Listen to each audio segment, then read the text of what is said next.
প্রিয় শিক্ষার্থী, এখন আমি পরিমিতি অধ্যায় অনুশীলনী 16.1-এর 4 নম্বর অঙ্কটি সমাধান করব। দেখো, 4 নম্বর অঙ্কটিতে বলেছে একটি ত্রিভুজের দুইটি বাহুর দৈর্ঘ্য 25 সেন্টিমিটার 27 সেন্টিমিটার এবং পরিসীমা 84 সেন্টিমিটার। ত্রিভুজটির ক্ষেত্রফল নির্ণয় করো। দেখো, এখানে দুটি বাহুর দৈর্ঘ্য দেওয়া আছে। যেহেতু এটা ত্রিভুজ, এখানে কিন্তু তিনটি বাহুই রাখতে হবে। তিনটি বাহু ছাড়া কিন্তু ত্রিভুজ হয় না। তার মানে দুইটা দেওয়া আছে এবং আরও একটা বের করতে হবে। দেখো, প্রথমেই আমি লিখব মনে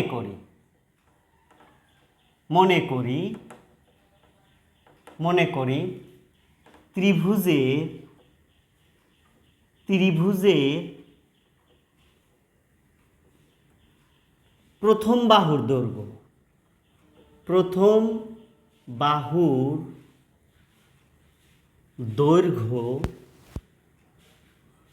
দৈর্ঘ্য এ ইকুয়াল 25 সেন্টিমিটার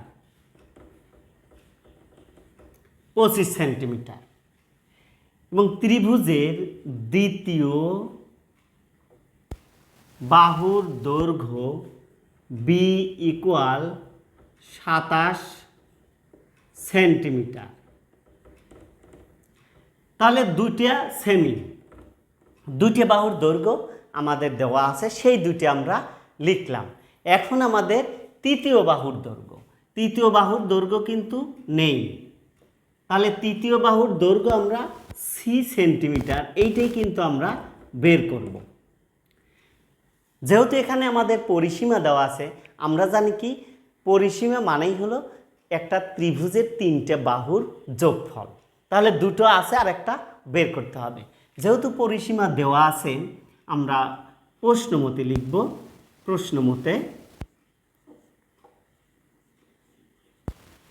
প্রশ্নমতে পরিসীমা সমান পরিসীমা। তাহলে পরিসীমার সূত্র হলো কি, যেহেতু এখানে এ বি সি আছে, তিনটে বাহুর যোগফল এ বি সি অর্থাৎ a plus b plus c equal আমাদের পরিসীমা দেওয়া আছে হলো 84। পরিসীমা দেওয়া আছে 84, আমরা 84 দিয়ে দিলাম। পরিসীমা ইকুয়াল পরিসীমা। এখন দেখো, মান বসিয়ে দেব। এর মান আছে কত? 25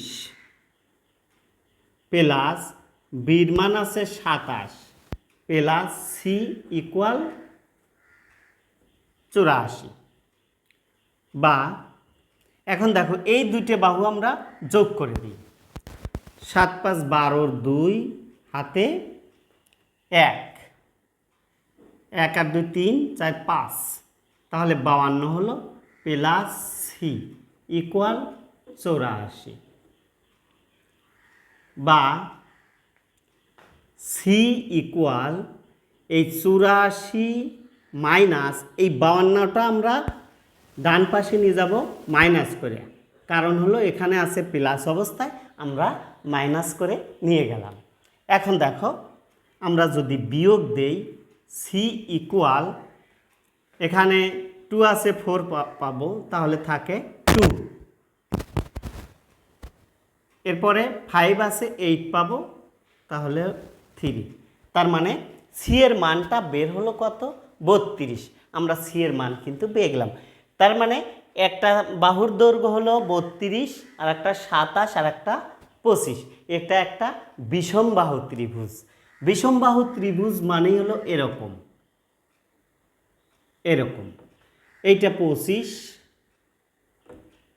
এইটা হলো 27 সেন্টিমিটার আর এইটা হলো 32 সেন্টিমিটার আমরা পেলাম। সব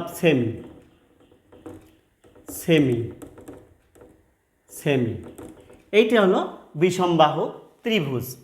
এখন দেখো, বিষমবাহু ত্রিভুজের ক্ষেত্রফল বের করতে হলে আমাদের কি করতে হয়? অর্ধপরিসীমা বের করতে হবে। তাহলে দেখো, আমরা অর্ধপরিসীমার কিন্তু সূত্র জানি।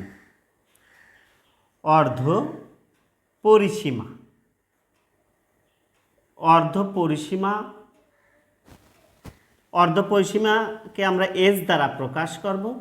এস ইকুয়াল আমাদের এখানে যেহেতু পরিসীমা দেওয়াই আছে 84, অতএব আমাদের এই এ প্লাস বি প্লাস সি লেখার প্রয়োজন নেই। এ প্লাস বি প্লাস সি মানেই হলো 84 পরিসীমা দেওয়া আছে, এই জন্য 84কে আমরা 2 দ্বারা এখানে ভাগ দেব। তাহলে 2 দ্বারা ভাগ দিলে কত হয়? 42 সেমি। আর যদি এখানে এই পরিসীমা 84 না থাকতো, শুধু 3টা বাহুর দৈর্ঘ্য দেওয়া থাকতো, তাহলে আমরা a plus b plus c divided 2 লিখতাম, তারপরে আমরা মান বসায় এভাবে ভাগ করতাম। যেহেতু এখানে পরিসীমা আমাদের দেওয়া আছে, তাই পরিসীমা সরাসরি আমরা লিখে দিলাম। এখন দেখো, তাহলে অর্ধ পরিসীমা কিন্তু আমরা পেয়ে গেছি। এখন বিষমবাহু ত্রিভুজের ক্ষেত্রফলের সূত্র কিন্তু আমরা জানি। দেখো, সুতরাং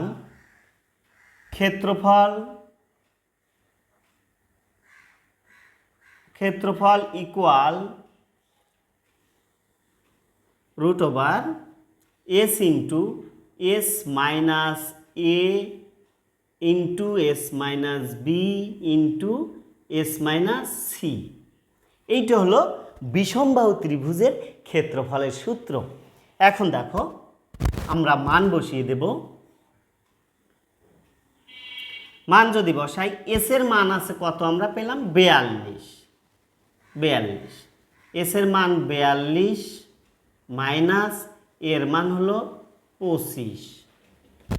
এরপরে এস এর মান 42 মাইনাস বি এর মান আছে 27। এরপরে এস এর মান এখানে 42 মাইনাস সি এর মান আমরা পেয়েছি কত? 32। তাহলে আমরা মানগুলো বসিয়ে দিলাম। এস এর মান, তারপরে এস মাইনাস এ, তাই এস এর মান 42, এর মান 25 ইন্টু 42 মাইনাস বি এর মান 27, এরপর ইন্টু এই 42 মাইনাস সি এর মান 32। এখন আমরা কি করব? দেখো,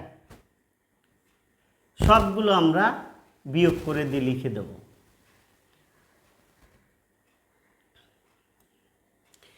42 ইন্টু, এখন 42 থেকে 25 বাদ দিলে কত পাবো আমরা? 17 ইন্টু, এখানে 42 থেকে যদি আমরা 27 বাদ দেই, তাহলে আমাদের থাকে 15। এখানে 42 থেকে যদি আমরা 32 বাদ দেই, থাকে 10। এখন আমরা এখানে চলে যাচ্ছি। এগুলো এখন আমরা সব গুণ করে দেব, অর্থাৎ 42 গুণন 17 গুণন 15 গুণন 10। তাহলে সব গুণ করলে কত হয়? 10 71 00। এখন আমরা এই 10 71 00কে যদি আমরা রুট করে দেই, তাহলে পাবো আমরা 327.26। যেহেতু এটা ক্ষেত্রফল, এই জন্য এখানে আমরা দেব বর্গ সেন্টিমিটার। একক আছে সেন্টিমিটার, তাই আমরা সেন্টিমিটার দিলাম, আর ক্ষেত্রফলের জন্য আমরা বর্গটা লাগিয়ে দিলাম। তাহলে হয়ে গেল কিন্তু আমাদের এই 4 নম্বর প্রশ্নের সমাধান। 4 নম্বর প্রশ্নের সমাধানে চেয়েছে যে ত্রিভুজটির ক্ষেত্রফল কত। তাহলে ত্রিভুজটির ক্ষেত্রফল আমরা পেয়ে গেলাম 327.26 বর্গ সেন্টিমিটার। প্রিয় শিক্ষার্থী, আশা করি অঙ্কটি বুঝেছো। আবার দেখা হবে পরবর্তী ক্লাসে। সবাই ভালো থেকো, সুস্থ থেকো। আল্লাহ হাফেজ।